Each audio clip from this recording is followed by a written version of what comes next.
Am I the a-hole for not wanting to take out a car on my name for my boyfriend? I, female 25, have been with my boyfriend 27 for 3 years and we live in the Caribbean. He sold his car 2 months ago and is currently saving for a new one. Or so I thought. Last night he came over and asked me what I thought about him using his car money to start a car wash. I told him that he can use the space he has at home to open a car wash, and he doesn't necessarily need to use all his money to open a business, as simple as that. But he said the vision he has is to also include auto detailing, and that he would use the money to purchase equipment for it. I told him that I don't think it's a good idea, but I'll support him if he decides to do it. He then said that he is happy I'm on his side because he wants us to do something together. I thought he meant me helping with his business, but no. He explained that this idea of together is me taking out a loan for a car that will be on my name, but he will drive it because I don't drive. When I asked who will be making the payments, he said a bank will take the money out of my account every month, and he will pay half. I told him that I am absolutely not paying half for a car I am not driving. He said it would be our car, and that when I eventually get my license, I'll be able to drive it too. I said that this entire scenario makes no sense, as I have no intention of driving anytime soon, and literally anything can happen. I asked if we break up, what then? He said even if we break up, he will continue paying for a share, so I won't bear that payment.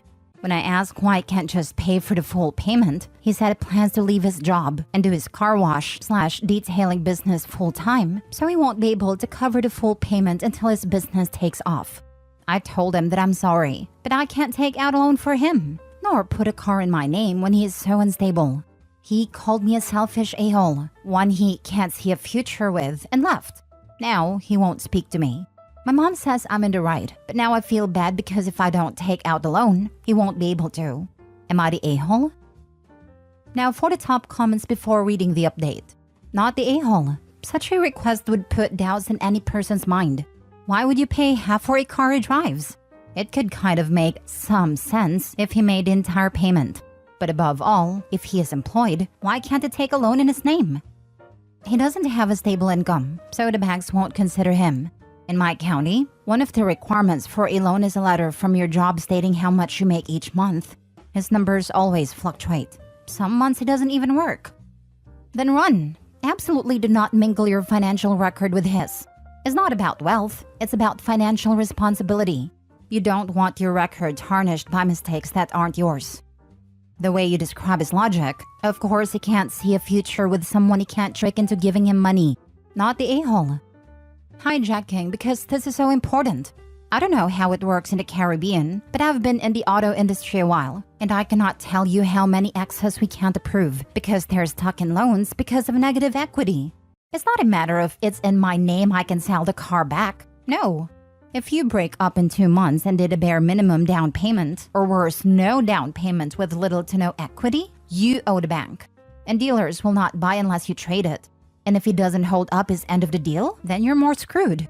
Just don't. Never buy a car with someone, especially a car you don't use. Isn't it beautiful when trash takes itself out? He's asking OP to take a huge financial risk for him with nothing but a pinky promise. Even if OP were to make a contract and have it stamped, how would OP hold him accountable for keeping his promise to pay his agreed half of the car? What if ex-boyfriend totals the car? A loving partner wouldn't put their partner at risk like this. This is just financially dumb. Not the a-hole. Not the a-hole. Don't do it. I was stupid and did it for my now ex-fiancé. We split up a little over a year later. He let it get repossessed, and it ruined my credit. At a time, I could barely even afford to pay rent and utilities and eat. So I had to file bankruptcy and it was awful. He ended up in prison, so there was no way to get him to pay for anything. Biggest mistake of my life other than dating him in the first place. Your boyfriend's reaction is over the top, and you would be better off without him. I'm so sorry that happened to you. Thank you so much for sharing your experience. I will definitely take it into consideration. Right now, he has me blocked and everything and hasn't picked up my calls, so I'm not sure what's happening or where to go from here. Now for the update. Hi guys, thank you so much for giving your opinions, stories, advice, everything. I truly appreciate it, and it helped make my decision a lot easier. So he called me earlier and broke up with me on the basis of partners are supposed to share everything and he can't trust me to hold him down when he's down. After an earful about how I think I'm better than him because of my job, how I look down on him, and how I don't want to see him be successful, I called his mom, as we're very close, and let her know that we broke up and why we broke up. She was very upset, to say the least, but reassured me that I made the right decision. She said that she told him not to sell the car, but he went ahead and did it anyway. After we spoke, she wished me well and I went to get something to eat.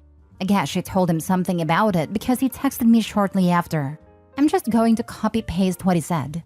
Him: how childish do you have to be to call my mom? Me: I wanted her to know that we broke up and why. Him: just say you wanted to manipulate her and make her believe I'm trying to leech off of you. What have you ever done for me? Tell me. You know what's sad? You were supposed to be the person I could come to for anything. I had my own car, something you never had, and I sold it because it was getting too expensive and I wanted something more efficient. You know that, so I don't know why you're trying to ruin what my family thinks of me and make me look like I'm begging you for a car. Shaking my head: you are the biggest a-hole and most selfish person I ever met. Why couldn't you just be happy for me? Why couldn't you just believe in my dreams? You really think I would leave you after you got a car for me? You have no common sense, and that's why people will use you. You're too dumb for an educated woman, and that's why we broke up. Go tell her that. Yeah, lol. I didn't respond to any of those messages, but I did get a massive headache immediately after reading them. Anyway, thanks a lot for all your help, guys. I really appreciate it. Next story. Am I the a-hole for not supporting my girlfriend financially? For context, I, 24 male, have been in a relationship with my first girlfriend, 29 female, for about a month now. I've known her roughly since the middle of April, and she struggles financially as she is currently without a job to take care of her mental health. Well, I just finished my master's degree last year and now have a prestigious job that pays very well for my age. She told me today that she has no money left for the rest of the month and asked me to lend her money so that she could buy groceries and really has no options left. I know that she tends to spend money on stuff she wants instead of stuff she needs, like clothing or cosmetics over food, as she both showed me that since we've known each other, and seemed to not take advice on that matter, so I felt uncomfortable just giving her money. So we agreed on a compromise. She suggested that we go shopping together and I just pay for the groceries. A few hours later, she calls me and says that she talked with her friends about the situation and is now mad at me that I treat her like a child who won't take care of herself. Real quote. And she also thinks I'm an a-hole because I forced that on her and says I make her feel bad because I'm going on vacation soon. I worked a lot of overtime the last few months and wanted to relax, and also booked the vacation before I knew how much she is struggling currently. She also tells me I don't understand how she feels and says that I don't know the real world as I still live with my mother. I know that, and she knows I'm actively searching for my own place to rent right now. So I want to know, am I the a-hole in this situation? Not the a-hole. It sounds like you came up with a solution that would make you feel more comfortable and still meet her needs. She just doesn't like it, because as you stated, she probably wants to spend the money elsewhere. The funny thing about that is, the original idea for the solution came from her a few hours before she changed her mind. I just agreed to it.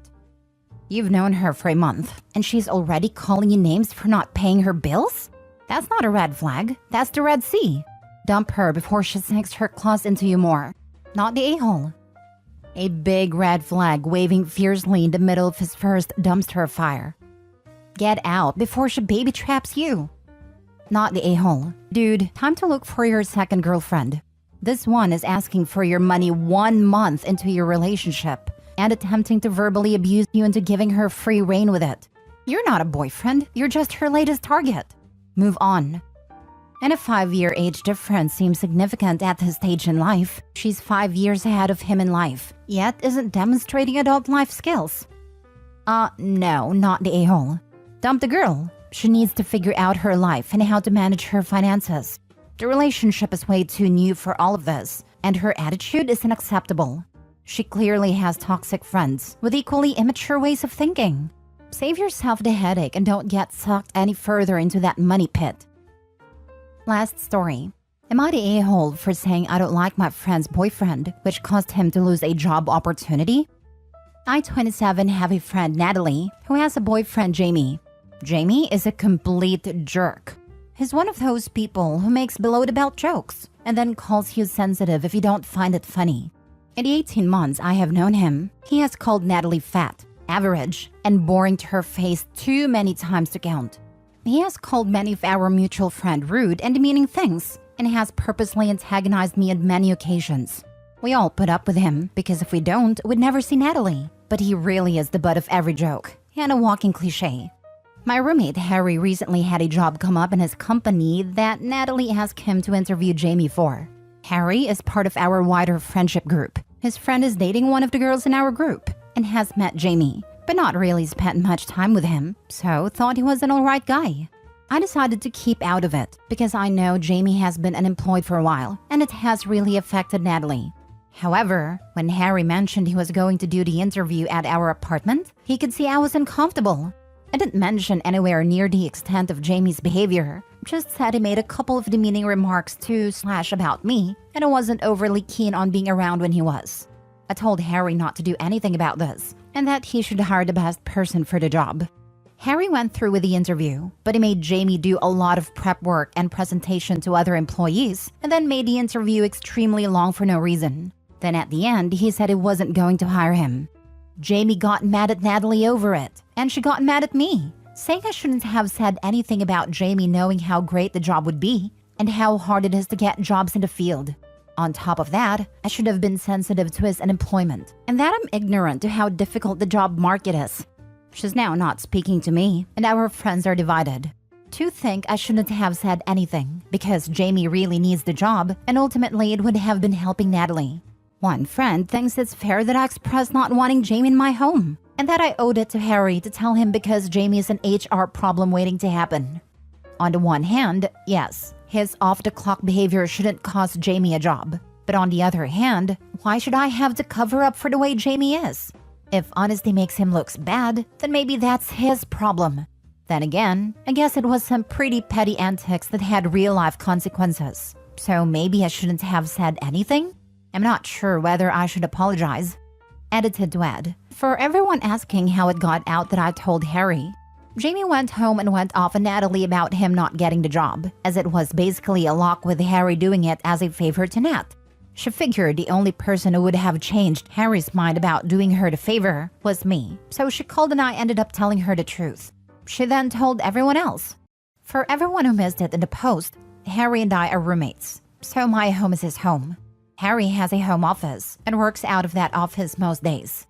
He conducts meetings from there all the time, which is normally fine because I know all his employees really well. He did not end up having the interview with Jamie at the apartment. He had it at the registered company office. Now for the comments, not the a-hole. Tell him it was only a joke and to stop being so sensitive. Yep, tell him the interviewer found him boring and average. Not the a-hole. It is likely that Harry didn't make the interview extremely long for no reason. He did it to test Jamie on the things that came up in your conversation, to see if your passing comments were just you having a personality conflict with a nice guy, or if the things you mentioned would be issues in his work. It is likely that the interactions with our employees was to see if others got an uncomfortable vibe. Most people can put on a good front for a short interview. Putting them in more real-world situations shakes people out of their best behavior, so you can see who they would actually be on the job. You did nothing wrong. Jamie only has himself to blame for not getting the job. The fact that he got angry at Natalie because he didn't get a job tells you a lot about someone not taking responsibility for their own actions. That kind of behavior would totally come up in interaction with his potential coworkers, and likely had more to do with why Jamie didn't get the job than anything you said. If he had got the job, he would likely have failed his probation period anyway. Exactly. I dated a jerk very similar to Jamie. He interviewed at my office, and I sent a note to my boss with my exact concerns. He was a sexist, ageist, lazy, mean jerk who would step on a heartbeat to climb to the top. They interviewed him and made him interview with female boomers, who really pushed him on exactly what he had done versus things his teammates had done that he took credit for. He got snippy and didn't get the job. Boss had said nothing about my concerns to them. He lost it all on his own. And everything I said to my boss came out in a reference check anyway. They said it nicer than I did, but you could easily read between the lines. OP, you are not the a-hole. He is, and he knows it. My old boss had an interview rule where basically if you treated a white middle-aged dude noticeably better than anyone else, you didn't get the job. I guess it's the same thing. Sad it was necessary, but it was a good place to work. My old company was tiny, so whenever anyone interviewed, they met with everybody. And I swear it sometimes turned into a fascinating social experiment. Some people did not understand if they behaved dismissively towards female support staff, they would absolutely not be hired.